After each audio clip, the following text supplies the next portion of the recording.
Bismillahirrahmanirrahim. Assalamualaikum warahmatullahi wabarakatuh. Alhamdulillahirrabbilalamin. Wabihi nasta'in wa ala umri dunya waddin. Wassalatu wassalamu ala ashrafil anbiya wal mursalin wa ala alihi wa sahbihi ajma'in. Rabbi surah li sadri wa yassir li amri wahlul 'uqdatam min lisani yafqahu qawli. Dan kesempatan kali ini saya akan menjelaskan tentang pelajaran PPKN untuk SMP maupun MTS kelas 9. Nama saya Muhammad Mukarrabin dari Prodi Pendidikan Bahasa Indonesia STKIP Al-Hikmah Surabaya dengan dosen pengampu Ustadz Slamet Widodo MPD. Pada kali ini saya akan menjelaskan tentang bab 6, materi bela negara dalam konteks negara kesatuan Republik Indonesia. Adapun kompetensi dasarnya meliputi mengkreasikan konsep cinta tanah air atau bela negara dalam konteks negara kesatuan Republik Indonesia. 4.6 Mengorganisasi kegiatan lingkungan yang mencerminkan konsep cinta tanah air dalam konteks kehidupan sehari-hari.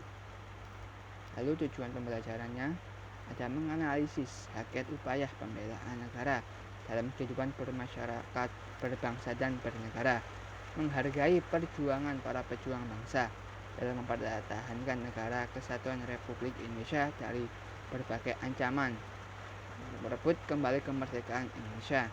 3. Memahami ancaman yang terhadap keutuhan negara kesatuan Republik Indonesia. Terakhir, mendukung upaya semangat dan komitmen persatuan dan kesatuan nasional dalam mengisi dan mempertahankan kemerdekaan NKRI. Hakikat bela negara. Dibutuhkan upaya bela negara dan kerelaan berkorban guna meniadakan ancaman yang membahayakan kemerdekaan dan kedaulatan negara serta nilai-nilai Pancasila dan Undang-Undang Dasar tahun 1945.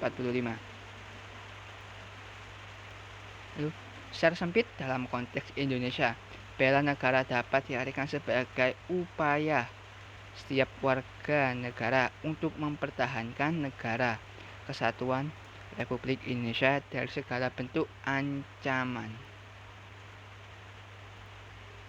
Next, hakikat bela negara menurut kitab suci Al-Quran. Dalam firman Allah dijelaskan dalam Quran surah An-Nisa ayat 59. Bunyi bismillahirrahmanirrahim. Ya ayyuhalladzina amanu atii'ullaha wa atii'ur rasuli wa ulil amri minkum fa inna tanazza'tum fi syai'in faradduhu ilallahi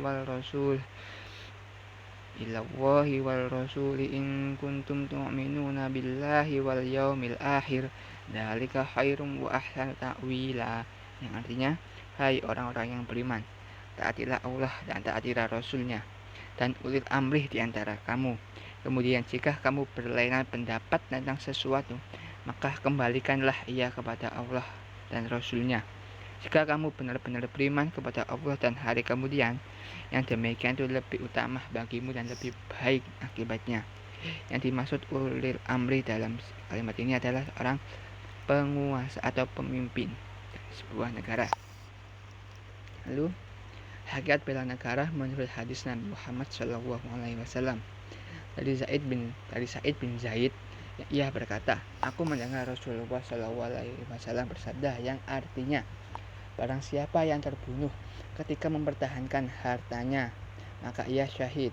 Barang siapa yang terbunuh ketika mempertahankan agamanya, maka ia juga syahid. Barang siapa yang terbunuh ketika mempertahankan darahnya, maka ia juga syahid. Serta barang siapa yang terbunuh ketika membela keluarganya, maka ia juga syahid. At-Tirmizi berkata, hadis ini hasan atau sahih. Next, hakikat bela negara. Ini terdapat sejumlah peraturan yang berkaitan dengan bela negara, antara lain Undang-Undang Negara Republik Indonesia tahun 1945 pasal 27 ayat 3 yang berbunyi, setiap warga negara berhak dan wajib ikut serta dalam upaya pembelaan negara. Lalu ada Undang-Undang Negara Republik Indonesia tahun 1945 pasal 30 ayat 1 yang berbunyi, tiap-tiap warga negara berhak dan wajib ikut serta dalam usaha pertahanan dan keamanan negara. Terakhir, ada Undang-Undang tahun 1945 pasal 30 ayat 2 yang berbunyi, usaha pertahanan dan keamanan negara dilaksanakan melalui sistem pertahanan dan keamanan rakyat semesta oleh Tentara Nasional Indonesia dan Kepolisian Negara Republik Indonesia sebagai kekuatan utama dan rakyat sebagai kekuatan pendukung. Lalu ada ketetapan MPR. Ini ketetapan MPR nomor 7 tahun 2000 tentang peran Tentara Nasional Indonesia dan peran Kepolisian Negara Republik Indonesia.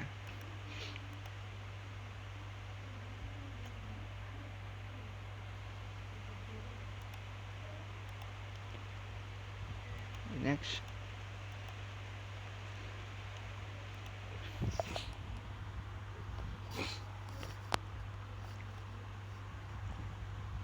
Lalu ada Undang-Undang nomor 39 tahun 1999 tentang hak asasi manusia.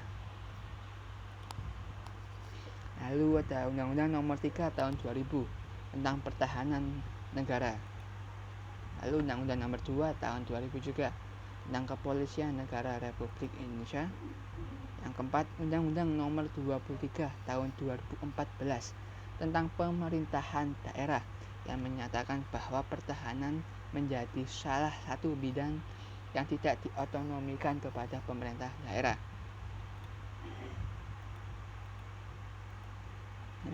Menurut pasal 9 ayat 2 Undang-Undang nomor 3 tahun 2002 tentang pertahanan negara. Nah, ini ya tentang pertahanan negara. Keikutsertaan warga negara dalam usaha pembelaan negara diselenggarakan melalui pendidikan kewarganegaraan, pelatihan dasar militer secara wajib, pengabdian sebagai prajurit TNI secara sukarela, maupun wajib dan pengabdian sesuai dengan profesi masing-masing. Ada perjuangan mempertahankan negara kesatuan Republik Indonesia. Nah, berikut sejumlah perjuangan fisik yang dilakukan dalam rangka mempertahankan negara kesatuan Republik Indonesia. Dalam konteks ini biasanya seperti peperangan. Yang pertama, ada pertempuran 5 hari di Semarang. Nah, ini berlangsung pada tanggal 15 sampai 19 Oktober tahun 1945. Berlangsung pada tanggal 15 sampai 20 Oktober 1945. Peristiwa ini bermula ketika 400 tawanan Jepang di pabrik gula di Semarang memberontak ketika hendak dipindahkan. Nah,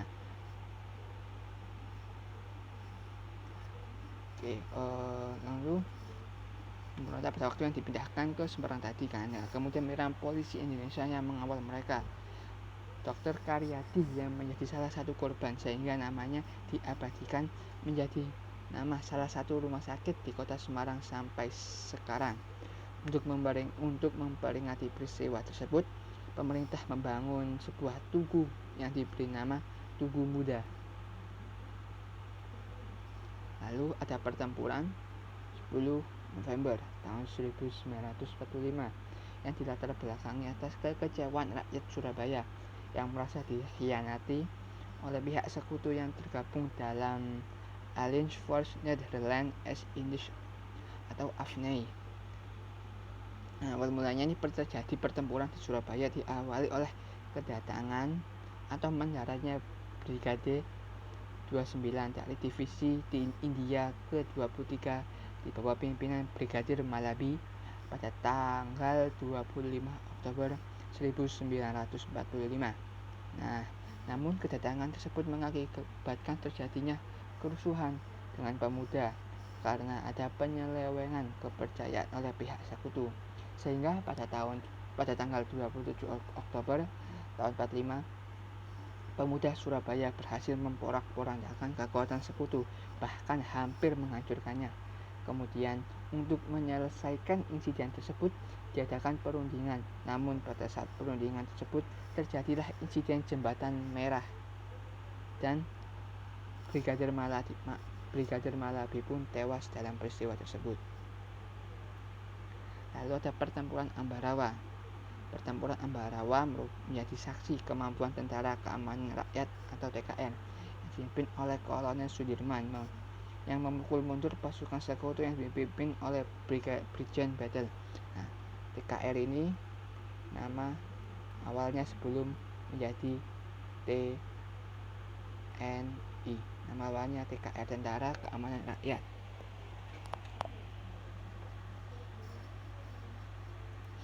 Lalu ada pertempuran Medan Area. Pertempuran Medan Area ini ditandai ketika sekutu membebaskan pasukan Belanda yang menjadi tawanan perang, dipersenjatai kembali dan menjadi tentara di Medan. Sikap ini jelas dianggap melecehkan pernyataan kemerdekaan Indonesia dan memancing perlawanan pemuda. Nah, pasukan sekutu ini diboncengi oleh serdadu Belanda dan Nica di bawah pimpinan Brigadir Jenderal T.E.T. Kelly yang menyerah di Medan pada tanggal 9 Oktober tahun 45. Lalu pada tanggal 13 Oktober tahun 45 tersebut terjadi pertempuran pertama antara para pemuda dan pasukan Belanda yang merupakan awal perjuangan bersenjata yang dikenal dengan nama Medan Area. Bentrokan antara rakyat dengan serdadu Nica menjalar ke seluruh kota Medan dan tentara sekutu mengeluarkan maklumat melarang rakyat membawa senjata serta semua senjata yang ada harus diserahkan kepada sekutu. Pertempuran tersebut terjadi ke daerah lain di seluruh Sumatera seperti di Padang, Bukit Tinggi, dan Aceh. Dengan peristiwa Krung Panjul Biren sejak bulan November tahun 1945. Lalu ada peristiwa Bandung Lautan Api. Nah, peristiwa Bandung Lautan Api ini terjadi karena pasukan sekutu menuntut pasukan Indonesia untuk menyerahkan senjata dan disusul ultimatum agar tentara Indonesia meninggalkan kota Bandung bagian utara. Namun rakyat Bandung tidak mengindahkan ultimatum tersebut.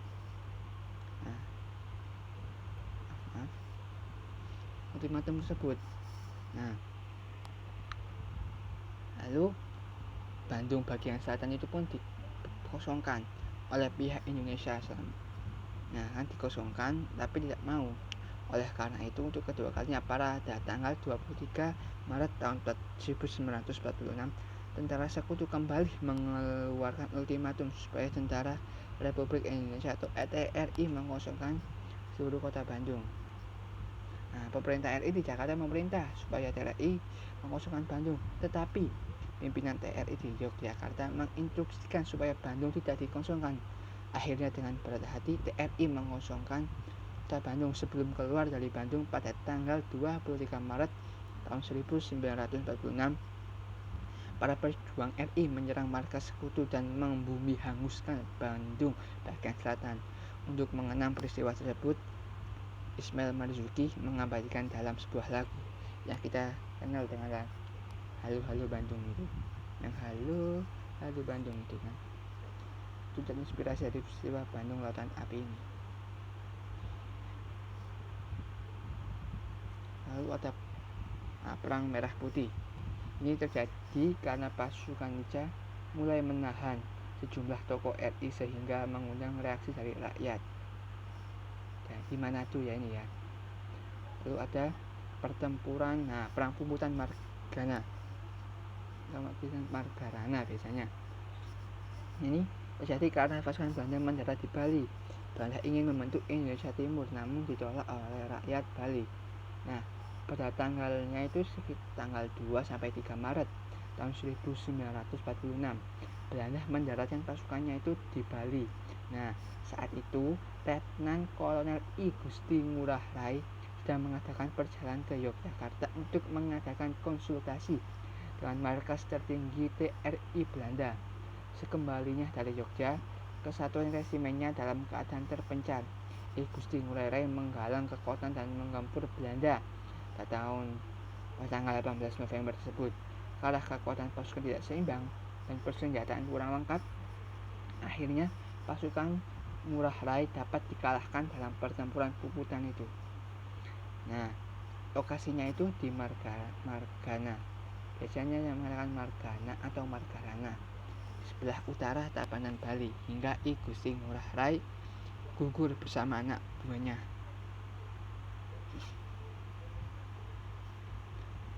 Lalu untuk mendorong dukungan dari dunia internasional atas kemerdekaan Indonesia sekaligus menekan kedudukan Belanda, Indonesia melakukan perjuangan diplomasi. Nah, tadi kan secara fisik seperti pertempuran seperti di Surabaya, di Jogja, di Medan, di Bandung. Nah, sekarang dalam bentuk perjuangan diplomasi. Untuk yang pertama ada perjanjian apa ini? Ya, Perundingan Linggarjati. Perundingan Linggarjati ini terjadi pada tanggal 10 November 1946. Hasil Perundingan Linggarjati mengundang dukungan dari tentara dan tentangan di dalam negeri Indonesia. Meskipun demikian, perundingan ini berhasil mengundang simpati internasional. Hasil Perundingan Linggarjati ini sebagai berikut ya. Yang pertama ada Belanda mengakui secara de facto wilayah Republik Indonesia, yaitu hanya Jawa, Sumatera, dan Madura. Yang lainnya tidak dianggap sebagai negara atau wilayah Indonesia. Lalu yang kedua, Belanda harus meninggalkan wilayah RI paling lambat tanggal 1 Januari tahun 1949. Ketiga, pihak Belanda dan Indonesia sepakat membentuk negara Republik Indonesia Serikat atau RIS atau RIS. Nah, dalam bentuk RIS, Indonesia harus tergabung dalam Commonwealth atau Persemakmuran Indonesia Belanda dengan mahkota negeri Belanda sebagai kepala unit.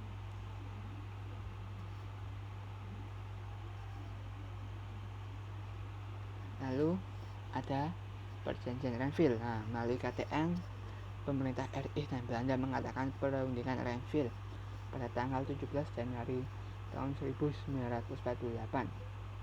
Nah, perundingan ini dilakukan di atas geladak USS Renville atau kapal perang Amerika yang sedang berlabuh di Jakarta. Adapun isi perjanjian Renville itu diantaranya sebagai berikut. Belanda tetap berdaulat sampai terbentuknya Republik Indonesia Serikat. Kedua, Republik Indonesia sejajar kedudukannya dalam Uni Indonesia Belanda. Tiga, sebelum Republik Indonesia Serikat terbentuk, Belanda dapat menyerahkan kekuasaannya kepada pemerintah federal sementara. Keempat, Republik Indonesia menjadi negara bagian dari Republik Indonesia Serikat. Kelima, antara 6 bulan sampai 1 tahun akan diselenggarakan pemilihan umum untuk membentuk konstituen RIS. 6. Tentara Indonesia di daerah Belanda atau daerah kantong harus dipindahkan ke daerah Republik Indonesia.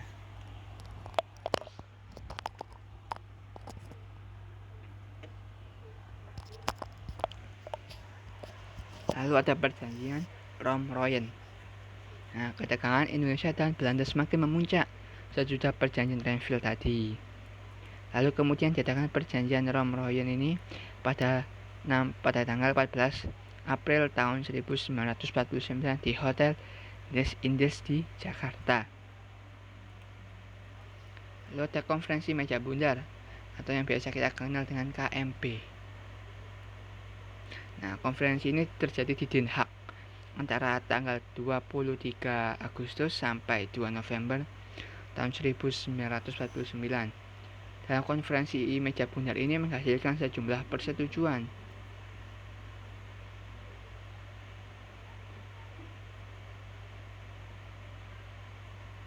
Lalu, ini ada ancaman terhadap keutuhan negara Republik Indonesia. Ancaman, apa sih ancaman itu? Ancaman adalah setiap upaya dan kegiatan. Nah, ini ya, setiap upaya dan kegiatan baik dari dalam negeri maupun luar negeri yang dinilai mengancam atau membahayakan kedaulatan negara, keutuhan wilayah negara, dan keselamatan segenap bangsa. Yang bisa dikatakan ancaman adalah hal-hal yang dapat mengancam atau membahayakan dalam sebuah negara. Lalu, ancaman dapat dibedakan berdasarkan jenis, sumber, dan bentuknya. Dalam upaya mempertahankan keutuhan NKRI, terdapat ancaman yang berdimensi ideologi. Nah, ideologi ini ya. Ancaman ini berupa upaya dari berbagai unsur radikalisme yang mencoba mengganti ideologi Pancasila dengan ideologi-ideologi yang lain, seperti pada tahun 65 itu yang ingin merubah ideologi menjadi komunis. Lalu dari luar negeri, ancaman berdimensi politik dapat berupa tekanan politik dari negara lain terhadap Indonesia. Ini. Sementara itu, ancaman berdimensi politik yang bersumber dari dalam negeri dapat berupa mobilisasi massa untuk menumbangkan suatu pemerintahan yang berkuasa atau menghalang kekuatan politik untuk melemahkan kekuasaan pemerintah. Dalam hal ini, seperti yang terjadi pada tahun 1998, para mahasiswa yang ingin menumbangkan pemerintahan, yang ingin membuat reformasi itu kan, yang ingin menurunkan Presiden Soeharto itu. Tapi bisa dikatakan sebuah kudeta.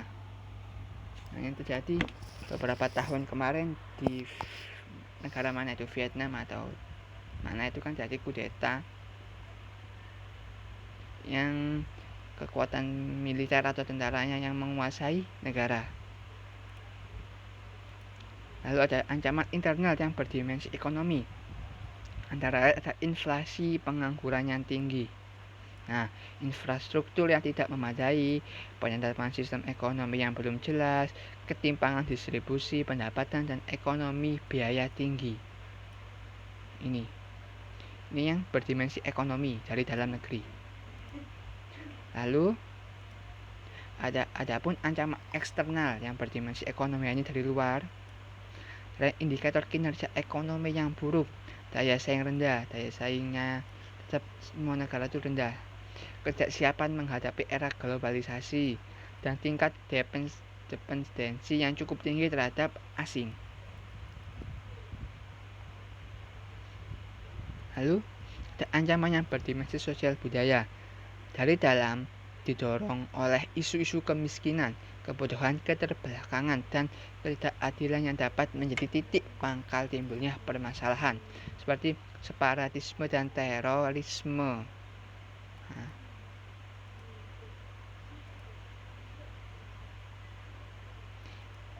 Ini ada ancaman yang berdimensi sosial budaya. Nah, ini dari luar. Bersama dengan era globalisasi, dengan penetrasi nilai-nilai budaya dari luar negeri yang dapat mempengaruhi nilai-nilai di Indonesia.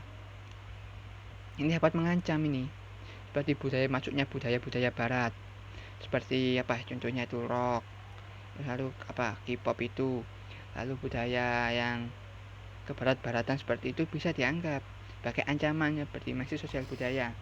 Lalu budaya yang menggunakan bahasa Inggris yang berlebihan, jadi dalam bahasa sehari-hari kita, bahasa Indonesia itu dianggap bahasa yang bahasa Indonesia bahasa biasa sehari-hari, kok bahasa ini tidak gaul. Kalau tidak memakai bahasa luar dianggap kurang gaul atau kurang modern. Nah, ini ada ancaman pertahanan keamanan, antara lain dalam bentuk agresi, invasi, bombardemen, blokade wilayah, spionase, dan sabotase. Apa sih spionase itu? Spionase adalah mata-mata yang dari luar untuk melacak suatu wilayah kita. Dan sabotase adalah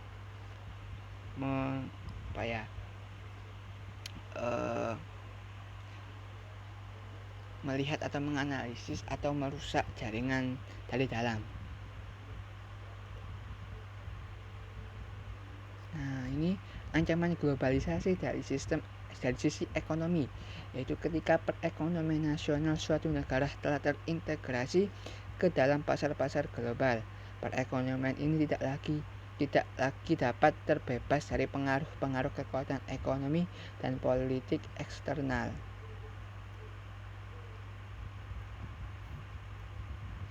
Nah, apabila kita melihat dari sisi sosial dan budaya, ancaman globalisasi antara lain terlihat dari perubahan kebiasaan tadi yang sudah saya jelaskan. Kebiasaan, bahkan budaya suatu bangsa mulai diikuti. Kebiasaannya ini seperti apa? Kebiasaan memakai pakaian yang tidak sesuai dengan norma di negara kita. Lalu berbicara tadi yang sok ke barat-baratan, bahasa Indonesia seperti dan kurang fasih dan lebih fasih dalam penggunaan atau pengucapan bahasa Inggris, dan menganggap budaya-budaya kita itu budaya yang sudah kuno, dan menganggap budaya-budaya di luar itu budaya-budaya yang baru atau modern. Di negara kita ini terdapat berbagai macam budaya, mulai dari Aceh hingga Papua. Dapat budaya macam-macam, ada budaya tentang tradisinya, tradisi pernikahan, tradisi kematian, tradisi macam-macam lah di negara sini, di negara kita. Lalu salah satu permasalahan bangsa saat ini adalah bergesernya nilai-nilai etika dalam kehidupan berbangsa dan bernegara tadi.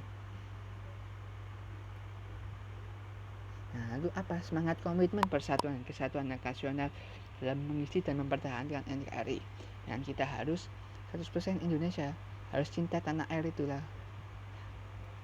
Nah, untuk mengisinya kita harus untuk mengisi kemerdekaan para generasi muda atau para pemuda atau pemudi harus memiliki semangat nasionalisme dan patriotisme ini.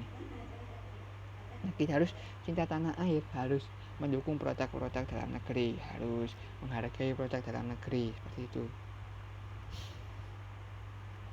Lalu menurut Kamus Besar Bahasa Indonesia, nasionalisme adalah paham atau ajaran untuk mencintai bangsa dan negaranya sendiri. Jadi ya, ini cinta bangsa, cinta tanah negara ini, nasionalisme ini. Lalu apa sih patriotisme itu? Nah, patriotisme berarti sifat kepahlawanan atau jiwa pahlawan, yaitu suatu sikap yang berani, pantang menyerah, dan rela berkorban demi bangsa dan negara. Jadi kata nasionalisme dan patriotisme ini saling kesatuan. Jadi jika dia memiliki sifat nasionalisme, tidak berkemungkinan dia juga memiliki sifat patriotisme, karena dia sudah cinta tanah air, sudah apa tadi? Sudah mencintai bangsa dan negara sendiri. Jadi dia sudah berani, pantang menyerah, dan rela berkorban demi bangsa dan negaranya karena sudah cinta dengan negaranya. Lalu untuk menjaga persatuan dan kesatuan nasional guna mempertahankan negara kesatuan Republik Indonesia dan mengatasi berbagai ancaman yang dapat mengganggu dan membahayakan kelangsungannya, masyarakat harus ikut berperan aktif dalam membangun integrasi nasional, harus aktif, tidak boleh pasif, harus bergerak, tidak boleh pasif hanya berdiam diri menunggu perintah, harus aktif dan inovatif. Nah, peran serta dalam dapat dilakukan antara lain sebagai berikut. Apa saja? Menjaga wilayah dan kekayaan tanah air Indonesia, lalu menciptakan ketahanan nasional, lalu menghargai perbedaan suku, budaya, agama, warna kulit. Ini yang masih sulit di negara kita, karena sikap diskriminasi di negara kita itu masih tinggi dan sikap toleransinya itu masih rendah. Tapi kita sebagai generasi muda harus dapat menjelaskan dan menghormati perbedaan suku tersebut, karena kita berbeda suku, budaya, agama, dan warna kulit, tetapi kita tetap Indonesia. Kita tetap Indonesia.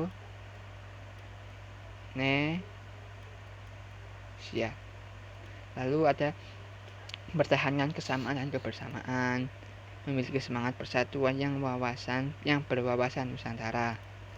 Lalu menaati peraturan agar kehidupan berbangsa dan bernegara berjalan dengan tertib dan aman. Harus mematuhi ini, peraturannya, norma-normanya, hukumnya. Sekian dari saya, kurang lebihnya mohon maaf. Saya akhiri. Wassalamualaikum warahmatullahi wabarakatuh. Terima kasih atas partisipasinya.